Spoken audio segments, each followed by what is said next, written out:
Hello students. In the previous video we have discussed about the Newton first law. Newton first law में Newton साहब ने क्या बताया था कि अगर किसी बॉडी की स्टेट में चेंज करना है, यानी if a body in rest और उस रेस्ट को हमें कहां लेके आना है, मोशन में, या एक बॉडी यूनिफॉर्म मोशन में है और उसके मोशन को हमें क्या करना है, चेंज करना है, तो इन दोनों केस के लिए we need some force. Okay, otherwise अगर कोई बॉडी रेस्ट में है तो वो रेस्ट में ही रहना चाहती है, और कोई बॉडी यूनिफॉर्म मोशन में है तो वो यूनिफॉर्म मोशन में ही रहना चाहती है due to its inertia. Clear हो गया? तो बॉडी रेस्ट में है तो वो रेस्ट में रहना चाहती है अपने किसकी वजह से, इनर्शिया की वजह से, या इनर्शिया ऑफ रेस्ट की वजह से. और बॉडी अगर यूनिफॉर्म मोशन में है तो वो चाहती है कि मैं यूनिफॉर्म मोशन ही करती रहूं, किसकी वजह से, अपने इनर्शिया ऑफ मोशन की वजह से. और अगर हम इनके इनर्शिया को खत्म करना चाहते हैं या इनके स्टेट ऑफ रेस्ट या स्टेट ऑफ यूनिफॉर्म मोशन को चेंज करना चाहते हैं, then we need a force. Clear हो गया? तो न्यूटन साहब ने फोर्स को क्या किया था, इंट्रोड्यूस किया था. लेकिन आगे चल के उनके सामने एक समस्या आई जब लोगों ने उनसे कहा कि आप इस फोर्स को क्या कीजिए, रिप्रेजेंट कीजिए, फॉर्मुलेट कीजिए. तो तब उन्होंने जो भी बातें कही वही कहलाई Newton second law.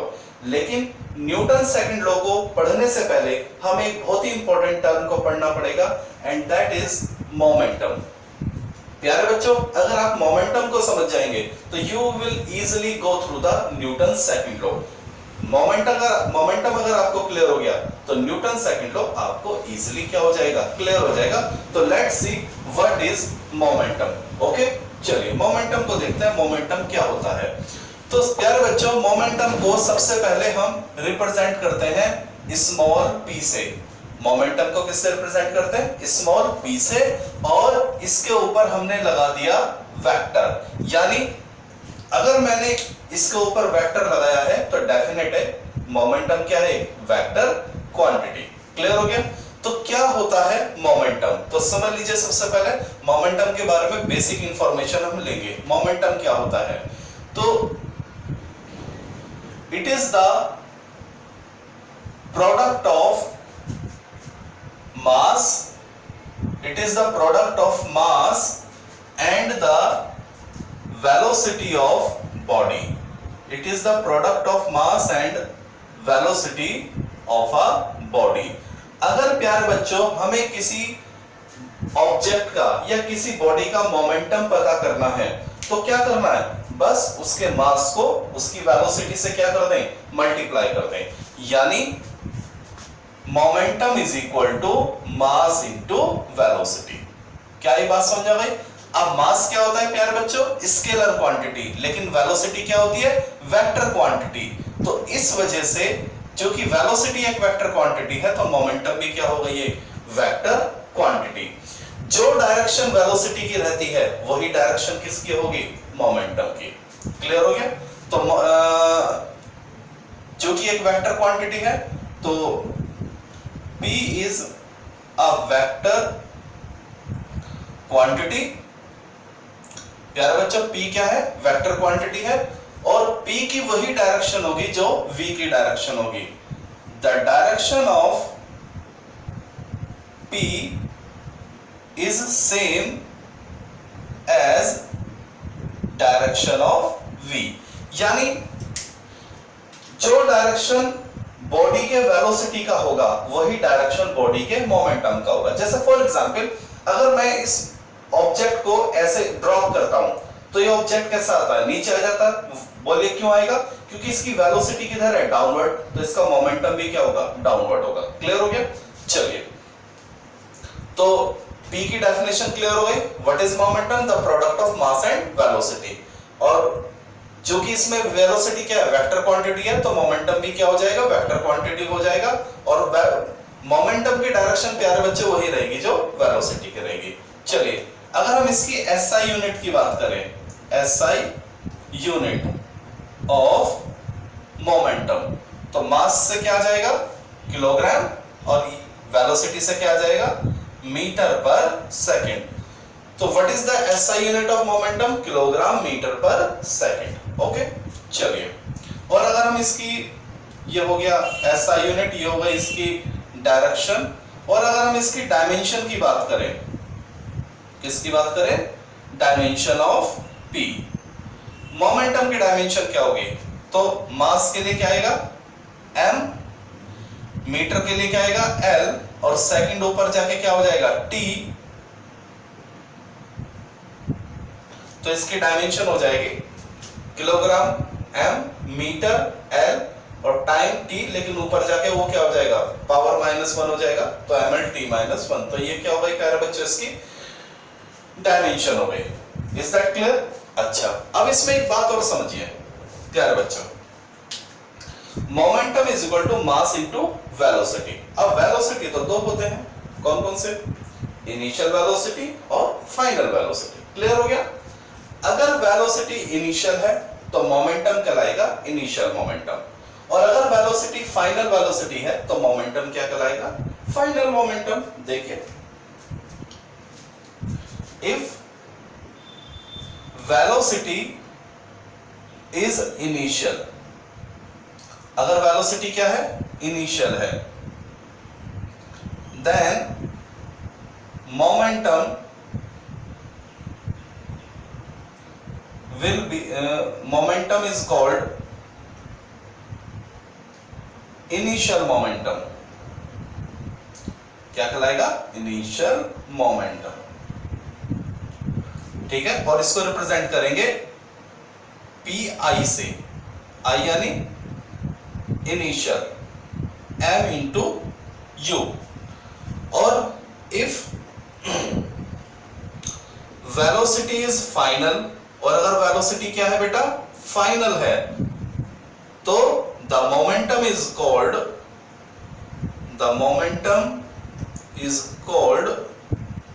Final momentum. तब हम मोमेंटम को क्या बोलेंगे, फाइनल मोमेंटम बोलेंगे, और इसको रिप्रेजेंट करेंगे PF से, और वो क्या हो जाएगा MV। तो प्यारे बच्चे बात समझ में आ गई? ओके, अगर वेलोसिटी इनिशियल है तो वो हमें इनिशियल मोमेंटम प्रोवाइड कराएगा, और वेलोसिटी अगर फाइनल है तो वो हमें फाइनल मोमेंटम प्रोवाइड करेगा। क्लियर?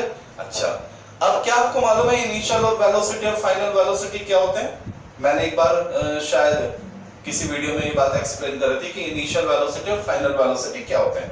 तो प्यारे बच्चों, किसी भी बॉडी पर फोर्स लगने से पहले जो उसका वेलोसिटी होता है वो उसका इनिशियल वेलोसिटी होता है, फोर्स लगने के बाद जो वेलोसिटी होता है वो उसका फाइनल वेलोसिटी होता है। जैसे समझिए, मान लीजिए साइकिल रेस्ट पे है, आप साइकिल पर बैठे, तो आपने साइकिल पर जैसे आपने पैडल लगाया, पैडल यानी फोर्स, आपने अपने पैरों से पैडल लगाया, पैडल यानी फोर्स, तो पैडल लगाने से पहले साइकिल क्या थी, रेस्ट में, तो इनिशियल वेलोसिटी क्या हो गई, रेस्ट, जीरो हो गई। देखिए, साइकिल पहले रेस्ट पे थी, और जैसे आपने पैडल लगाया साइकिल चलने लगी, तो वो पैडल क्या है, फोर्स ही तो है बेटा। तो आपके पैडल लगाने से पहले साइकिल क्या थी, रेस्ट में, तो इनिशियल वेलोसिटी जीरो, और पैडल लगाने से मान लीजिए साइकिल 5 मीटर पर सेकंड से चलने लगी, तो फाइनल वेलोसिटी क्या हो गई, 5 मीटर पर सेकंड। अब आपकी साइकिल 5 मीटर पर सेकंड से चल रही है, तो आपके पैडल के लिए वो जो फोर्स है पैडल, उसके लिए इनिशियल वेलोसिटी क्या है, 0, और फाइनल वेलोसिटी 5। अब मान लीजिए आपकी साइकिल चल रही है और आपने देखा सामने गड्ढा आ गया या कोई स्पीड ब्रेकर आ गया, तो आपने क्या लगाया, ब्रेक। तो ब्रेक भी एक तरह का क्या होता है प्यारे बच्चों, फोर्स होता है। तो ब्रेक लगाने से पहले आपकी साइकिल कितनी स्पीड से चल रही थी, 5 मीटर पर सेकंड, और ब्रेक लगाने के बाद साइकिल क्या हो गई, रुक गई। तो ब्रेक के लिए इनिशियल वेलोसिटी क्या हो गई, 5 मीटर पर सेकंड, और ब्रेक के लिए फाइनल वेलोसिटी क्या हो गई, 0। तो ये कांसेप्ट क्लियर हो गया। फाइनल वेलोसिटी और इनिशियल वेलोसिटी हम किसके रिस्पेक्ट में निकालते हैं, फोर्स के रिस्पेक्ट में निकालते हैं। वी हैव जितने ज्यादा फोर्स, हर फोर्स का अपना इनिशियल वेलोसिटी और अपना फाइनल वेलोसिटी होता है। तो चलिए, this is all about the momentum. अब मोमेंटम का सेंस क्या है, देखिए ये जो हमने डेफिनेशन दी है, ये दी है फॉर्मूले बेस्ड, यानी फॉर्मूले से ही क्या ये इसकी डेफिनेशन। लेकिन मोमेंटम का सेंस क्या है, यानी हम इसको कैसे समझे कि भाई मोमेंटम क्या है और मोमेंटम इसकी सेंस क्या बनती है। तो प्यारे बच्चों देखिए, अगर किसी बॉडी के पास क्या आ जाए, वेलोसिटी, तो उस बॉडी में क्या आ जाता है, मोशन आ जाता है। अगर वेलोसिटी नहीं है तो बॉडी क्या रहेगी, रेस्ट में। तो चूंकि मास और वेलोसिटी आने से बॉडी के अंदर क्या आ जाता है, मोशन आ जाता है। तो अब जितना ज्यादा मोशन, अगर हम अपने चारों तरफ देखें तो हमें ऑब्जेक्ट है ना, दो ही स्टेट में नजर आती हैं, या तो ऑब्जेक्ट हमें नजर आती है रेस्ट में, या ऑब्जेक्ट हमें कैसे चलती हुई नजर आती है। तो जो रेस्ट में है तो हम कहते हैं भाई इनके लिए मोशन क्या है, जीरो है, ओके मान लिया। लेकिन जो चीजें चलती हैं तो हम कहते हैं they have certain motion, okay. लेकिन क्या सभी, जितनी भी हमारे यूनिवर्स में चीजें चल रही हैं, क्या सभी के पास सेम मोशन है, नहीं। किसी का मोशन कम होगा, किसी का मोशन ज्यादा होगा। तो ये जो कम ज्यादा है, कम ज्यादा की ये जो क्वांटिटी है, इसको मेजर करना का काम कौन करता है, मोमेंटम। यानी मोमेंटम हमें ये बताता है कि किसके पास कम मोशन है या किसके पास ज्यादा मोशन है। यानी ये क्या करता है, मोशन की अमाउंट को रिप्रेजेंट करता है। तो एक तरह से आप ये भी समझ सकते हैं बेटा कि व्हाट इज मोमेंटम। तो आप लिखेंगे it is the amount of motion, it is the amount of motion. तो आप ये भी कह सकते हैं। तो हमने दोनों डेफिनेशन आपको दे दी, कंसेप्ट वाइज डेफिनेशन और फॉर्मेलिटी वाइज डेफिनेशन। आपको जो अच्छे लगे आप लिख सकते हैं, ठीक है। लेकिन आपको पता दो नहीं होनी चाहिए। मोमेंटम का formula, it is the product of mass and velocity. और मोमेंटम की सेंस क्या, कि मोमेंटम क्या करता है, किसी भी बॉडी के मोशन की अमाउंट को बताता है, क्वांटिटी बताता है। तो मान लीजिए अगर एक बॉडी रेस्ट में है तो उसका मोमेंटम क्या हुआ, जीरो, यानी उसके अंदर कोई मोशन नहीं है, मोशन जीरो। अगर एक साइकिल और एक कार और एक ट्रक, बात समझा भाई, तीनों चलेंगे तो बताइए, तीनों अगर सेम स्पीड से चले, एक साइकिल, एक कार और एक ट्रक, तीनों सेम स्पीड से चले, तो बताइए किसका मोशन ज्यादा होगा, ट्रक का मोशन ज्यादा होगा। क्योंकि भले ही मास देखिए, भले ही वेलोसिटी तीनों के लिए सेम है, लेकिन मास तो डिफरेंट है। क्लियर बात नहीं। तो मोशन के लिए दो चीजें रिस्पॉन्सिबल होती हैं, मास और एक वेलोसिटी। तो चलिए अब हम इस मोमेंटम को और अच्छी तरह से समझते हैं, ठीक है। तो दिस इज द डिस्क्रिप्शन, छोटी छोटी बातें किसके बारे में, मोमेंटम के बारे में। अब हम इसको थोड़ा सा और समझते हैं, इसका हमारी डेली लाइफ में क्या इंपैक्ट है, क्या इन्वॉल्वमेंट है। ये आपने लिख लिया होगा प्यारे बच्चों। चलिए अब हम अपने इसकी इन्वॉल्वमेंट, हमारी डेली लाइफ में इसका इन्वॉल्वमेंट कहाँ है उसको जरा समझेंगे। क्योंकि मोमेंटम की हेल्प से ही न्यूटन साहब ने फोर्स को क्या किया था, रिप्रेजेंट किया था। तो न्यूटन साहब ने डेली लाइफ में इस मोमेंटम को ऑब्जर्व किया, देखिए, और तब जाके उन्होंने फोर्स को क्या किया, रिप्रेजेंट किया। तो समझिए क्या क्या ऑब्जर्वेशन थे। देखिए, सम ऑब्जर्वेशन regarding momentum।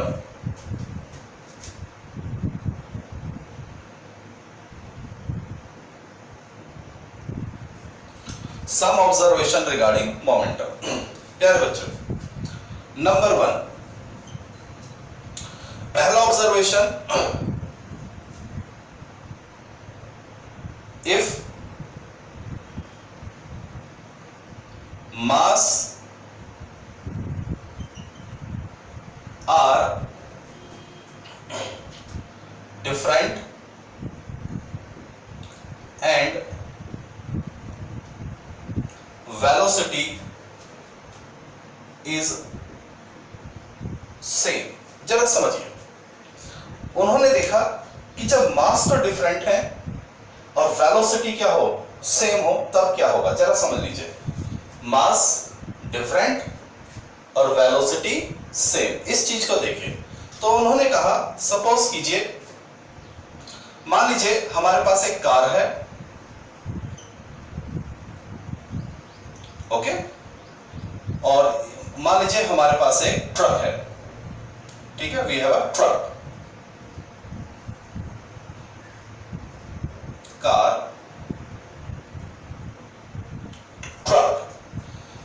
बताने की जरूरत नहीं किसका मास ज्यादा होगा, ट्रक का मास ज्यादा होगा, कार का मास कम होगा। तो देखिए मास आर डिफरेंट। ओके, अब हमें मालूम है इसका मास कम है और इसका मास क्या है, ज्यादा है। ओके, अब हमने क्या किया, कार को v वेलोसिटी से चलाया और ट्रक को भी हमने क्या करा, v वेलोसिटी से चलाया।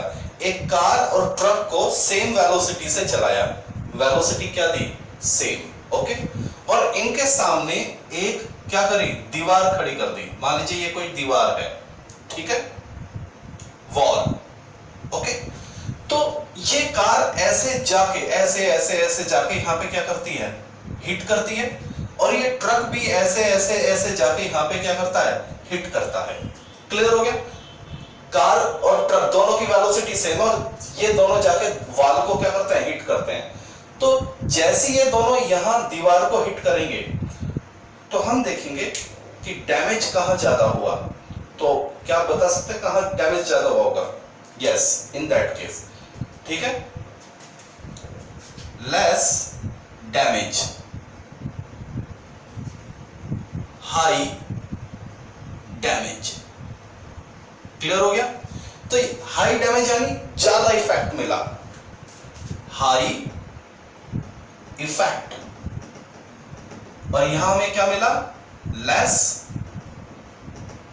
इफेक्ट। क्लियर हो गया? प्यारे बच्चों, जब एक कार और एक ट्रक दोनों सेम वेलोसिटी से चले और एक दीवार से टकराए तो हमने देखा ट्रक ने दीवार को ज्यादा डैमेज किया, कार ने उतना डैमेज नहीं किया, यानी कम डैमेज हुआ। तो यानी कार का इफेक्ट क्या था, कम, और ट्रक का इफेक्ट क्या था, ज्यादा। ये इफेक्ट क्या है प्यारे बच्चों, ये इफेक्ट ही क्या था, फोर्स था। ये इफेक्ट ही क्या था, फोर्स। क्लियर हो गया? यानी ट्रक ने ज्यादा फोर्स लगाया। व्हाई? अब समझ में आया कि देखिए वेलोसिटी दोनों के पास सेम थी, वेलोसिटी दोनों के पास सेम थी, लेकिन क्या चीज डिफरेंट थी, मास। तो बताइए क्या दोनों के मोमेंटम सेम होंगे? नो, इसका मोमेंटम कम होगा और इसका मोमेंटम क्या होगा, ज्यादा। Less momentum, high momentum. Clear हो गया बेटा? लेस मोमेंटम क्यों हुआ? ड्यू टू लेस मास, क्योंकि इसके पास मास कम था। हाई मोमेंटम क्यों हुआ? Due to high mass. प्यारे बच्चों, वेलोसिटी भले ही सेम थी लेकिन मास तो क्या था, डिफरेंट, क्योंकि मोमेंटम क्या होता है, मास इनटू वेलोसिटी। तो जो मोमेंटम होता है वो किसके ऊपर डिपेंड करता है? सबसे पहले किस पे डिपेंड करता है? मास पर। जिसका मास ज्यादा उसका मोमेंटम ज्यादा। मोमेंटम डिपेंड ऑन मास, ठीक है। Less mass imply that less momentum.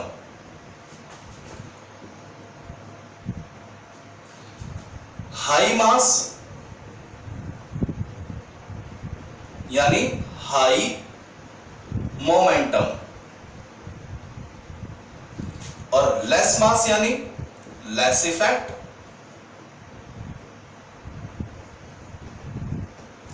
और हाई मोमेंटम यानी हाई इफेक्ट। क्लियर हो गया? और ये इफेक्ट ही क्या है, फोर्स। तो समझ में आया कि कैसे मोमेंटम रिलेटेड है किससे, फोर्स से। तो यानी हमारी डेली लाइफ में जिन बॉडी के मास ज्यादा हैं वे हमें ज्यादा इफेक्ट देते हैं। क्लियर हो गया?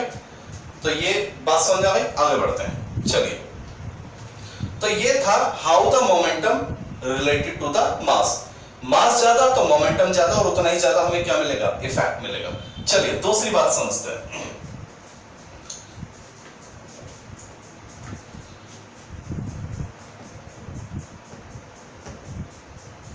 इसी से related different mass but same speed.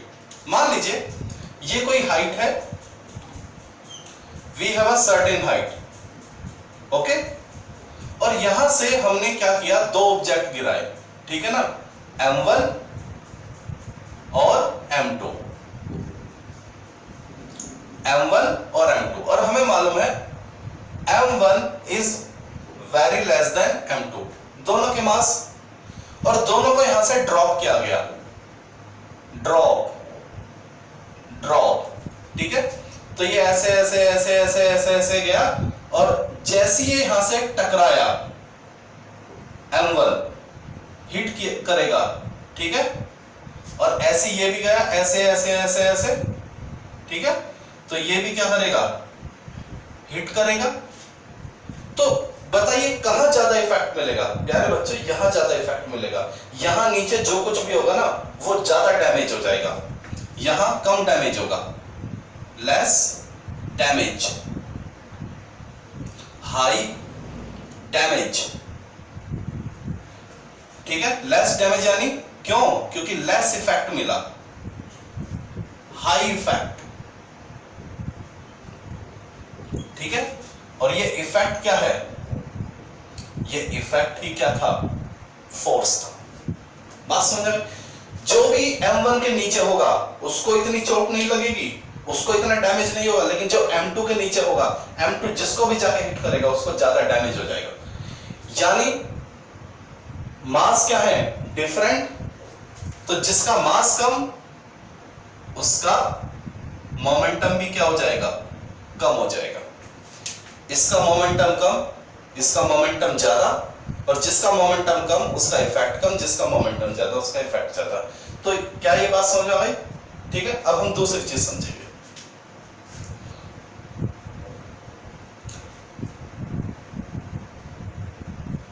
तो अभी तक हमने समझा जब मास डिफरेंट है और वेलोसिटी क्या है, सेम, क्योंकि जब दोनों चीज गिरेंगी तो दोनों ग्रेविटी में ही गिरेंगी, दोनों की वेलोसिटी क्या होने वाली है, सेम, ठीक है। नाउ अब दूसरी चीज समझिए, mass is same but different velocity. अब हमने क्या करा, मास तो क्या लिया, सेम, लेकिन वेलोसिटी क्या ले ली, डिफरेंट। तो मान लीजिए ये एक बुलेट है, ठीक है, और ये एक दूसरी बुलेट है, दोनों के मास सेम है, ठीक है। इसका मास m1, इसका मास m2, या इसका मास भी m ले लिया, और दोनों के मास क्या है, सेम। और यहां हमने एक प्लैंक लगाया, ये, ठीक है, एक लकड़ी का टुकड़ा लिया या कोई भी टारगेट ले लिया, ठीक है। इसको फायर किया v1 वेलोसिटी से, इसको फायर किया v2 वेलोसिटी से, और प्यारे बच्चों जो v1 है वो क्या है, लेस देन v2, ठीक है। तो जब v1 से फायर किया तो ये ऐसे बुलेट गया गया गया गया, और यहां इसको क्या किया, हिट किया, और हिट करने के बाद ये इसमें पेनिट्रेट कर गया, पेनिट्रेट यानी इसके अंदर जाता है, और केवल यहां आके ये बुलेट क्या हो जाता है, स्टॉप, रुक जाता है, ठीक है। यानी जो x था वो केवल यहीं तक गया, ठीक है। जो बुलेट y था उसको v2 से फायर किया तो वो प्लैंक को यहां के क्या करेगा, हिट करेगा, लेकिन जब वो जाता है ये वो थोड़ा सा और अंदर तक जाके, क्लियर हुआ। तो जिसकी वेलोसिटी ज्यादा वो ज्यादा पेनिट्रेट कर गया, वो ज्यादा अंदर तक पेनिट्रेट कर जाता है, जिसकी वेलोसिटी कम वो कम पेनिट्रेट करा। यानी यहां हमें इफेक्ट क्या मिला, कम, और यहां हमें इफेक्ट क्या मिला, ज्यादा, लेस इफेक्ट। यहां हमें क्या मिला, हाई इफेक्ट, क्लियर हुआ। तो इसके पास इफेक्ट ज्यादा क्यों आया, क्योंकि इसका मोमेंटम ज्यादा था, मास भले ही सेम थे लेकिन वेलोसिटी इसकी क्या थी, ज्यादा थी। यानी प्यारे बच्चों momentum directly depend on velocity, high velocity imply that high momentum imply that high effect. तो समझ में बात आई? यानी मोमेंटम मास पे कैसे डिपेंड करेगा, जितना ज्यादा मास उतना ज्यादा इफेक्ट, और जितनी वेलोसिटी पे कैसे डिपेंड करेगा, जितनी ज्यादा वेलोसिटी उतना ही ज्यादा मोमेंटम और उतना ही ज्यादा इफेक्ट। क्लियर हो गया? एक चीज और समझते हैं, टाइम, यानी जो हमारा इफेक्ट है, हमें अपनी लाइफ में जो इफेक्ट मिलते हैं वो एक चीज पे, मास पे कैसे डिपेंड करता है, वेलोसिटी पे कैसे डिपेंड करता है, एक चीज पर डिपेंड करता है, इफेक्ट। और इफेक्ट जो वर्ड हम बार बार बोल रहे हैं वो क्या है प्यारे बच्चों? टाइम। वो सॉरी, इफेक्ट क्या है? फोर्स। ठीक है, चलिए एक चीज और समझिए, ये जो इफेक्ट है ये टाइम पर कैसे डिपेंड करेगा, इस चीज को समझ लीजिए। तीसरा एक ऑब्जर्वेशन और समझ लीजिए, एक थर्ड ऑब्जर्वेशन। मान लीजिए ये क्रिकेट बॉल है, ये क्या है? Cricket ball. ठीक है, और यहां से ऐसे ये कोई प्लेयर है, ठीक है। ओ माय गॉड, मैंने कितनी उंगली बना दी? 1 2 3 4 5 6, ये तो ऋतिक रोशन हो गया भाई, नहीं 5 नहीं। चलिए, तो ये हमने हैंड, क्लियर हो गया? ये बॉल आया, क्लियर हो गया? तो यहां इसके पास मास भी है और इसके पास क्या है? वेलोसिटी भी है, मोमेंटम है। तो ये आया आया आया और ऐसे, क्लियर हो गया? यहां हमने क्या लिखा? हैंड डज नॉट मूव, ये हाथ मूव नहीं करेगा। तो यहां हमें क्या मिलेगा? कुछ ना कुछ इफेक्ट मिलेगा। बॉल आया और हाथ से टकराया तो कुछ ना कुछ क्या मिलेगा? इफेक्ट। लेकिन एक दूसरा केस ये भी था, बॉल के पास मास है, वेलोसिटी यानी मोमेंटम, ये बॉल आया, ठीक है ना?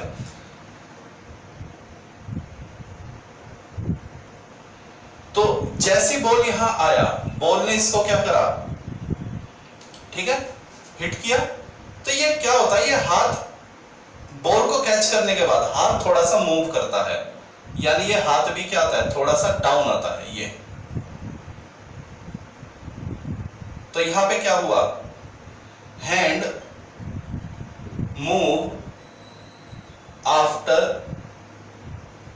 कैचिंग बॉल, यानी ये जो प्लेयर था इसने बॉल को पकड़ने के बाद हाथ को थोड़ा सा क्या किया? मूव कराया। ठीक है ना? आपने कई बार क्रिकेट में देखा होगा, तो जब प्लेयर कैच करता है तो कैच करने के बाद हाथ को थोड़ा सा पीछे लेके जाता है। लेकिन यहां पर hand does not move after catching ball. इस प्लेयर ने अपना हाथ मूव नहीं कराया, ऐसे पकड़ा और ऐसे ही रखा। मालूम है क्या हुआ? जिसने अपना हाथ मूव नहीं किया था, बॉल आया और ऐसे ऐसे हाथ कर पकड़ा, लेकिन अपना हाथ मूव नहीं कराया, तो उसने अपनी हथेलियां देखी, उसकी हथेलियां लाल हो गई थी, यानी बड़ा हाई इफेक्ट मिला। ठीक, लेकिन वो प्लेयर जिसने ऐसे बॉल को पकड़ा और एकदम हाथ नीचे लेके गया, वो कुछ महसूस ही नहीं करता, यानी उसने इफेक्ट को क्या कर दिया? कम कर दिया। इफेक्ट यानी फोर्स। अब ऐसा क्यों हुआ? यहां पर हैंड मूव नहीं हुआ, क्लियर हो गया? लेकिन यहां पर यहां से यहां आने में उसको क्या लगा? एक टाइम लगा। क्या लगा? एक टाइम। तो टाइम का भी क्या है? एक रोल है।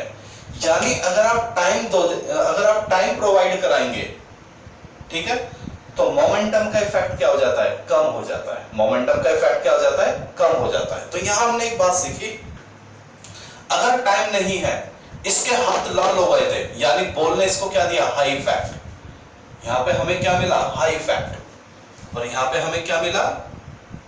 Less effect. प्लेयर को पता ही नहीं चला, कुछ उसके हाथों में कुछ महसूस ही नहीं हुआ। तो हाई इफेक्ट मिला और यहां पे क्या मिला? लो इफेक्ट। तो यहां पे टाइम क्या था? 0। और यहां पर देखिए, बॉल को यहां से यहां आने में कम टाइम लगा और बॉल को यहां से यहां आने में क्या लगा? ज्यादा टाइम। बॉल यहां पर क्या हो गई? देखिए, ये बॉल इसके हाथ में आ गई, ये बॉल इसके हाथ में है, तो यहां बॉल क्या थी? मोशन में, और यहां बॉल क्या है? रेस्ट में। तो उसको टाइम क्या लगा? कम। बॉल इन मोशन, बॉल क्या है? बॉल इन रेस्ट, यहां बॉल इन मोशन, और यहां क्या है, बॉल इन रेस्ट। बॉल को रेस्ट में आने के लिए कम टाइम लगा और बॉल को रेस्ट में आने के लिए क्या लगा, ज्यादा टाइम लगा। ओके, माइक खत्म हो चुका, एक मिनट।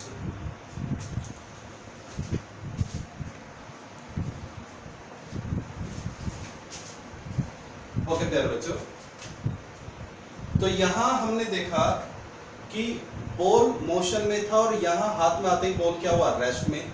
मोशन से रेस्ट में आने में उसको क्या लगा, कम टाइम लगा, और यहां बॉल को मोशन से रेस्ट में आने में क्या लगा, ज्यादा टाइम लगा, यानी इतना टाइम क्या लगा, एक्स्ट्रा।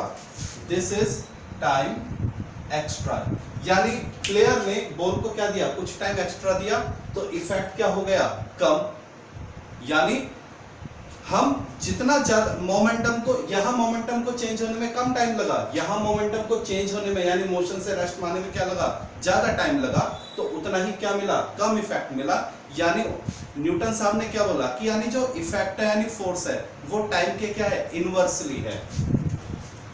इफेक्ट इज, इफेक्ट यानी प्यारे बच्चों force is inversely to the time, यानी टाइम जितना कम होगा उतना ही इफेक्ट ज्यादा मिलेगा। ओके, और टाइम जितना ज्यादा होगा इफेक्ट उतना ही क्या मिलेगा, कम, यानी effect is inversely to the time. तो क्या ये बात समझ में आ गई? तो ये प्लेयर जो था, ये प्लेयर उतना समझदार नहीं था, ये प्लेयर ज्यादा समझदार था। इसको मालूम है कि भाई मुझे अपने हाथों में इफेक्ट कम लेना है, इफेक्ट यानी फोर्स कम चाहिए, तो इसने क्या बढ़ा दिया, टाइम बढ़ा दिया। तो कई बार एग्जाम में ये क्वेश्चन इस तरह से आता है प्यारे बच्चों, आपसे पूछा जाता है कि जो एक प्लेयर है वो जब बॉल को कैच करता है तो अपने हाथ को पीछे की ओर क्यों लेके जाता है। तो इसका आंसर क्या बना कि जब वो अपने हाथों को, बॉल को कैच करने के बाद हाथों को पीछे की ओर लेके जाता है तो वो क्या बढ़ा देता है, टाइम बढ़ा देता है। टाइम बढ़ाने से क्या कम हो जाता है, इफेक्ट, फोर्स कम हो जाता है, उसके हाथ को डैमेज कम होता है, और यहाँ उसके हाथों पर डैमेज क्या होगा, ज्यादा। तो यहाँ हमने कई ऑब्जर्वेशन करे, मास का ऑब्जर्वेशन करा, वेलोसिटी का ऑब्जर्वेशन करा और टाइम का ऑब्जर्वेशन किया। क्लियर हो गया? एक चीज और हम समझेंगे, एक ऑब्जर्वेशन हो रहा है, मोमेंटम क्या होता है प्यारे बच्चों, वेक्टर क्वांटिटी, यानी उसके पास क्या होती है, डायरेक्शन होती है। क्लियर हो गया? और कई बार क्या होता है कि मोमेंटम के अमाउंट तो सेम रहती है, लेकिन उसकी डायरेक्शन चेंज होने से मोमेंटम की लगातार क्या होती है, डायरेक्शन चेंज होती रहती है। तो इस केस के लिए भी हमें क्या देनी पड़ती है, फोर्स देनी पड़ती है। इस चीज को जरा और समझ लीजिए, देख लीजिए। उसके बाद हम फोर्स को क्या करेंगे बेटा, रिप्रेजेंट करेंगे। हम क्या करेंगे, न्यूटन साहब ने किया था, ठीक है। तो जरा एक चीज और समझिए, observation number 4, since momentum is a vector quantity, hence we need force to maintain its direction, यानी हमें उसकी डायरेक्शन को बनाए रखने के लिए भी क्या, एक फोर्स चाहिए। जैसे फॉर एग्जांपल मान लीजिए हमारे पास ये कोई एक ऑब्जेक्ट है m मास का, और ये हमने कोई भी एक धागा लिया और यहाँ हमने इसको ऐसे हाथ से पकड़ा, ये ठीक है ना, और इसको ऐसे हम गोल गोल घुमाते हैं, ठीक है बेटा। तो मास तो पूरे मोशन में क्या रहेगा, सेम, और इसकी वेलोसिटी भी क्या रहेगी, सेम, ठीक है। मान लीजिए यहाँ भी मास m है, इधर भी मास m है, इधर भी मास क्या है, m, velocity v, velocity v, velocity v, velocity v। तो मास भी सेम है, वेलोसिटी भी सेम है, यानी मोमेंटम की अमाउंट सेम है। Amount of momentum is same, but direction of momentum is changing. प्यारे बच्चों, मास वेलोसिटी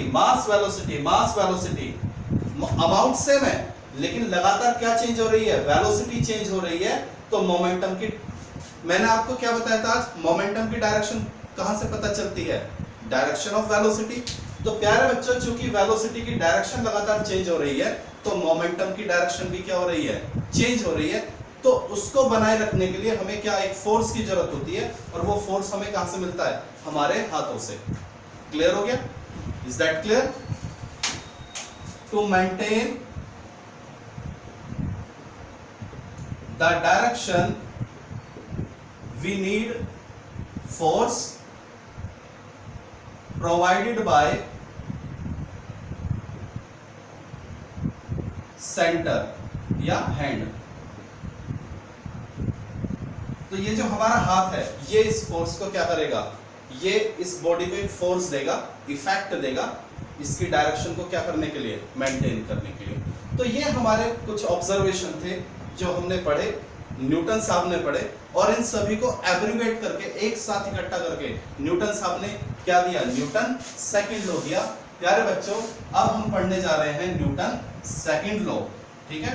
तो न्यूटन सेकंड लॉ अब आपको बहुत अच्छी तरह से समझ में आएगा। देखिए क्या था, what is Newton second law? समझिए, Newton's second law of motion. तो समझिए क्या था Newton second law of motion? Since F is equal to ma। छोटी क्लास में न्यूटन सेकंड लॉ जब बच्चों को पढ़ाते हैं तो वहां बच्चों को पढ़ाया जाता है F is equal to ma। बच्चों को लगता है ये होता है न्यूटन सेकंड लॉ। नहीं, न्यूटन सेकंड लॉ एक्चुअली है क्या, वो समझिए। तो हमारे पास ये एक फॉर्मूला होता है F is equal to ma। ठीक, अब जरा ध्यान देना प्यारे बच्चों, इसको इक्वेशन नंबर 1 मान लेता हूं। We have v is equal to u plus at। ये फॉर्मूला आप जानते हैं। तो यहां से a की वैल्यू क्या आ जाएगी? v minus u over t। a की वैल्यू निकालिए और इस a को इधर पुट कर दीजिए। Put the value of a in equation 1। We get, क्या मिलेगा प्यारे बच्चों? f is equal to m as it is. a की वैल्यू क्या हो जाएगी? v minus u upon t। a vector quantity, v vector quantity, u vector quantity. ठीक, तो f is equal to mv minus mu upon t। क्या ये बात आपको समझ में आ गई? ओके, अब जरा मुझे बताइए v क्या है? Final velocity. तो mv क्या हो जाएगा? Final momentum. u क्या है? Initial velocity. तो mu क्या हो जाएगा? Initial momentum. तो देखिए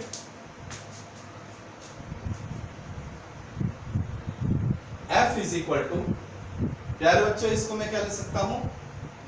फाइनल मोमेंटम। ये चीजें आज जब मोमेंटम पढ़ाया था तभी बता दी थी। माइनस इसको मैं क्या लिख सकता हूं? इनिशियल मोमेंटम और time. F is equal to, अब ये क्या दिखाई दे रहा है? This is change in momentum. What is this? Change in momentum. तो ये है प्यारे बच्चों न्यूटन सेकंड लॉ, और आप इसको भी क्या बोल सकते हो? न्यूटन सेकंड लॉ बोल सकते हो। तो what is Newton second law? तो देख लीजिए न्यूटन ने फोर्स को कैसे रिप्रेजेंट किया। न्यूटन साहब ने कहा force is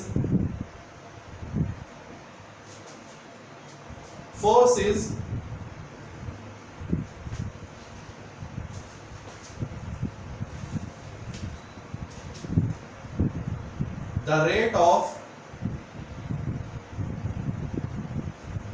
change of momentum।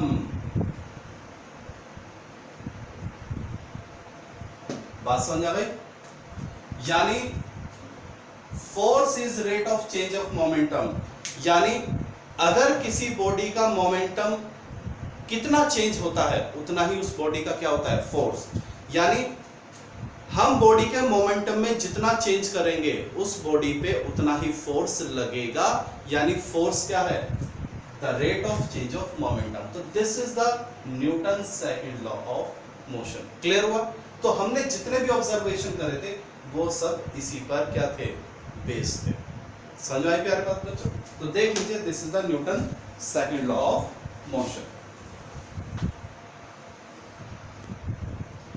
Okay बच्चों, तो ये था हमारा न्यूटन सेकंड लॉ। अब प्यारे बच्चों, ये फॉर्मूला बेटा आप याद रखना। देखिए, this is Newton second law, लेकिन जब हम न्यूटन सेकंड लॉ के ऊपर बेस्ड न्यूमेरिकल करेंगे तो we will use this formula. तो ये हमारा फॉर न्यूमेरिकल, जब भी हम न्यूटन सेकंड लॉ के न्यूमेरिकल करेंगे तो we will use this formula. ठीक है, इस बात का आप ध्यान रखेंगे। इसको थोड़ा सा और मॉडिफाई कर सकते हैं, m कॉमन ले लेंगे, v minus u over t, आप ऐसे भी, ठीक है। तो ये या ये दोनों का हम किसके लिए यूज करेंगे, न्यूमेरिकल के लिए। ठीक है, चलिए अब हम कुछ इंपॉर्टेंट कंसेप्ट समझेंगे न्यूटन सेकंड लॉ से रिलेटेड। ठीक है, कुछ खास बातें जो आपको पता होनी चाहिए।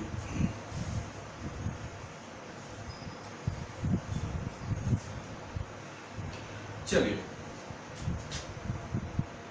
सम इंपॉर्टेंट पॉइंट। नंबर 1, सिंस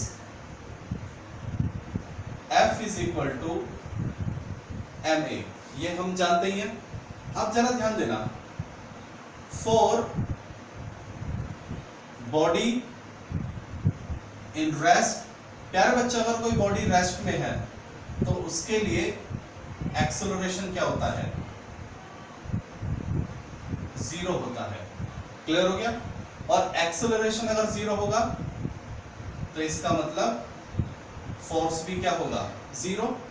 ऐसे ही for body in uniform motion, अगर कोई बॉडी यूनिफॉर्म मोशन में है, uniform motion velocity is not changing, uniform motion velocity is not changing, तो प्यारे बच्चों उसके लिए भी एक्सेलरेशन क्या हुआ, 0, क्योंकि एक्सेलरेशन क्या करता है, वेलोसिटी को चेंज करता है, और यूनिफॉर्म मोशन में वेलोसिटी चेंज नहीं होती है, तो यानी एक्सेलरेशन क्या हुआ, 0।